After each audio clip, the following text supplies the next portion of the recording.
அனைவருக்கும் வணக்கம். வெற்றி செய்தி சேனலின் வாயிலாக இப்பொழுது நாம் ஒரு முக்கியமான பதிவை காண இருக்கிறோம்.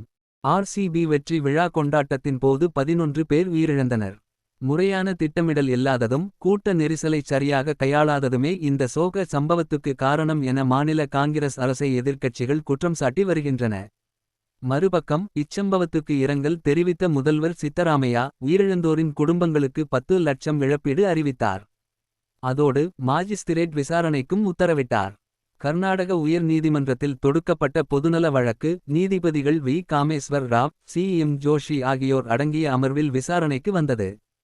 அப்போது மனுதாரர் தரப்பில் வாதாடிய வழக்கறிஞர் லோஹித் ஜி ஹனுமாபுரா சம்பவத்தின் தன்மை நிர்வாக தோல்விகளுக்கான சாத்தியக்கூறுகள் ஆகியவற்றை கருத்தில் கொண்டு நீதிபதியின் மேற்பார்வையின் கீழ் பாரபட்சமற்ற நீதி விசாரணை நடத்த வேண்டியது அவசியம் என்று வலியுறுத்தினார். அதைத் தொடர்ந்து கூட்ட நெரிசலை கட்டுப்படுத்த எடுக்கப்பட்ட நடவடிக்கை குறித்த விவரங்களை சமர்ப்பிப்பதாக அரசின் தலைமை வழக்கறிஞர் சசி கிரண் ஷெட்டி தெரிவிக்க வழக்கு பிற்பகலுக்கு ஒத்திவைக்கப்பட்டது.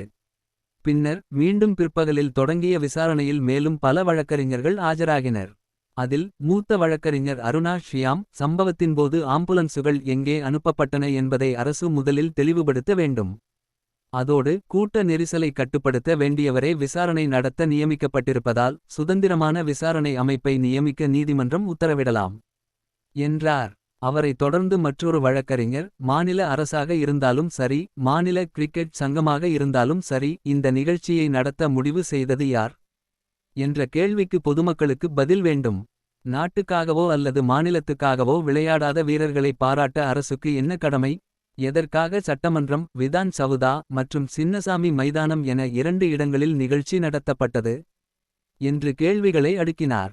இது போன்ற அண்மை செய்திகளுக்கு வெற்றி செய்தி சேனலை சப்ஸ்கிரைப் செய்து ஆதரிக்கவும். நன்றி, வணக்கம்.